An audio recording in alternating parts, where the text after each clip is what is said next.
पहले वंदे मातरम पर बताइए, क्या बदलेगा अगर ये कानून आ गया तो? नहीं, वो तो हमारे वकील साहब ने बताया कि भाई पूरा राष्ट्रगान वाक का जो प्रोटोकॉल है वो पूरा प्रोटोकॉल देना पड़ेगा। और विवाद होगा क्या?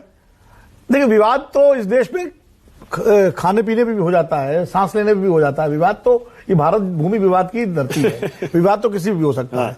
तो वो देखिए, ऐसा है कि मुस्लिम समुदाय की जहां तक बात है, देखिए हमारे संविधान सभा के जो सदस्य थे, जिसमें एक से एक दिग्गज लोग थे, फ्रीडम मूवमेंट के लोग थे। नेहरू जी को तो खैर ये मानेंगे नहीं, मान लीजिए, लेकिन सरदार पटेल थे, राजेंद्र प्रसाद थे, सारे लोग थे, डॉक्टर अम्बेडकर थे, बहुत लोग थे, एक से एक दिग्गज लोग थे। उन्होंने कुछ तो सोचा होगा जब उन्होंने राष्ट्रगान और राष्ट्रगीत के बीच फर्क किया, तो कुछ सोच के फर्क किया होगा ना।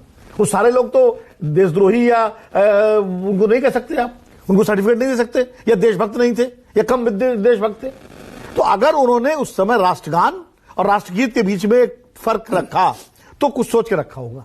ठीक है, अब बात आती है कि अब वाली सरकार कानून लाना चाहती है। देखिए, उसमें मुल्क बटा था, 47 में बहुत बुरा हाल था देश का, और जिन्ना ने जो कहा था कि ये हिंदू संस्कृति थोपी जाएगी, ये हिंदुओं का देश हो जाएगा, उसको सही साबित कर देते अगर ये सब करते। वो उसको गलत साबित करना था जिन्ना को, कि जिन्ना तुम गलत हो, ये भारत सबका है, ये एक धर्मनिरपेक्ष सर्वधर्म समभाव वाला राज्य देश है। इसलिए उन्होंने ये फैसला लिया। आज अगर वंदे मातरम की बात कर रहे हैं, वंदे मातरम का सम्मान होना चाहिए, होता भी है। पार्लियामेंट में सब छत्रावसान होता है तो वंदे मातरम गाया जाता है, और उसमें तमाम सारे सदस्य खड़े होते हैं। इक्का दुक्का शफीकुर रहमान बर्ग साहब जैसे लोग थे जो चले जाते थे। बाकी मैंने देखा है कि मुस्लिम सदस्य चाहे सत्ता पक्ष के रहे हो चाहे विपक्ष के रहे हो, सब खड़े होते थे। मैंने मैंने पार्लियामेंट जब कवर की है, मैंने देखा उनको, तो ऐसा किसी को दिक्कत नहीं है। रही बात इसकी, फिर गाने की बाध्यता ना राष्ट्रगान में है ना इसमें होगी, तो आप गाएं या ना गाएं, आपका आप ज्यादा श्रद्धा सम्मान देना चाहते हैं तो गाइए, नहीं गाना चाहते तो खड़े हो जाइए। खड़े होने में कोई किसी की कोई न मूर्ति पूजक हो जाता है और न कोई उसका विरोधी हो जाता है। मुझे लगता है अगर गाने की अनिवार्यता नहीं हुई तो इसमें कोई दिक्कत नहीं होनी चाहिए, एक बात।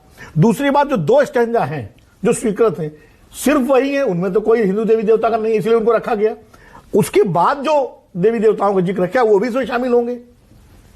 अगर वो शामिल होंगे तो विवाद होगा। अगर वो सिर्फ 2 पैराग्राफ जो शुरू के स्टैंजा है जिनमें सिर्फ मातृभूमि की वंदना की गई है, तो शायद विवाद ना हो। तो ये सब जब कानून का प्रारूप